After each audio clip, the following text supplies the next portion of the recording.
هاي بنات، كي دايرين؟ نتمنى تكونوا بخير وانتم كتشوفوا هاد لا فيديو. شحال هادي صراحه ما لحت لكم فيديوهات في يوتيوب، راه فريمون راه وقت طويل، راه اكثر من شهر، وانا دابا رجعت لكم. نتمنى تكونوا توحشتوني كيف ما انا توحشتكم. اليوم البنات غنبارطاجي معكم احسن وصفه ديال تساقط الشعر. تبعوا معايا الوصفه، الله يعطيكم السر، حيت احسن وصفه اللي كتعطي نتيجه في ظرف ديال السيمانه هي اللي غادي غنعطيها لكم. غير تبعوا معايا الخطوات وغادي البنات الوصفه ديالنا اشنو كاين فيها. غنبارطاجي معكم المكونات كاملين. المهم البنات، المكونات هادو راه واعرين بزاف في تساقط الشعر. منهم كاين اكليل الجبل اولا حنا اللي كنقولوا ليه اليازير، فيها الحلبه البلديه هي هذه صفيفره، وفيها القرنفل، حبات ديال القرنفل، 7 حبات ديال القرنفل.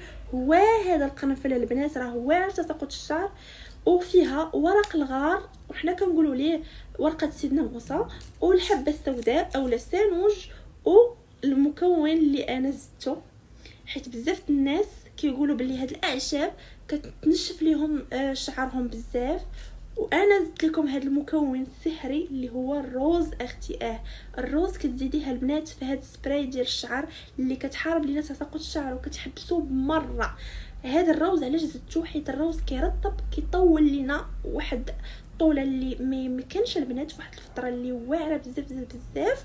والروز البنات راه خطير لا في الوصفات ديال الوجه، لا في الوصفات ديال الشعر، لا في الماسكات، خطير جدا. وراه هو اللي كيستعملوه الفلبينيات لشعرهم. شوفوا تبارك الله شعرهم تاني واصل، راه خطير بزاف. المهم البنات غندوزو طريقه تحضير البخاخ ديالنا باش ما نطولش عليكم. فوالا بنات، هادو هما المكونات. غناخذ الكسرونه وغادي نديها فوق البوطه. المهم بنات، هادو هما المكونات غنديهم فوق البوطه يتبخوا ليا وغنرجع.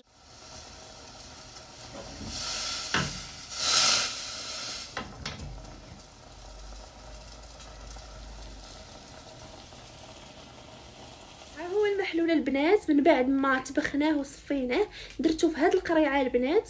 هذا راه كافي لمده سيمانه، وكل سيمانه تاني غتبقاو تعاودوا تصاوبوه كيف قلت لكم، حيت انا ما كنبغيش نكثر، حيت الا كثرت اختي غير غادي يخسر.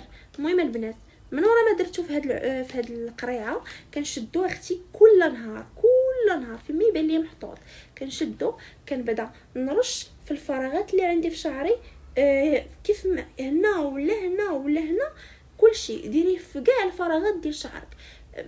ما قدرتيش توصلي هنا، ديري ليه بحال هكا وماصيب يدك وديريه بحال هكا كتشقي في شي زيت. راه زوين بزاف، واعر. النصيحه اللي غنعطيكم هي تخليوه ليا في الثلاجه، ما تخليوش ليا برا الثلاجه. وفاش تبغيو تستعملوه خليوه برا الثلاجه واحد شويه حتى يولي سخون شويه، عاد ديروه ليا في شعركم.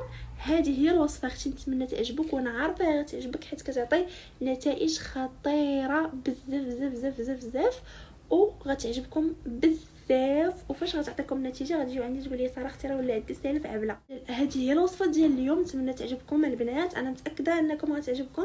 واللي جربها يجي عندي في لي كومونتير يقول لي كيفاش جاتو. ان شاء الله تدخل عليكم اختي في الخير لشعركم. نتمنى البنات تعجبكم الوصفه، ما تنساونيش من لي كومونتير ديالكم الزوينين. واللي باقي ما دارش ليا فولو يدير ليا فولو باش يوصلوا كاع الجديد ديالي. بيزو، تهلاو ليا فراسكم، باي باي.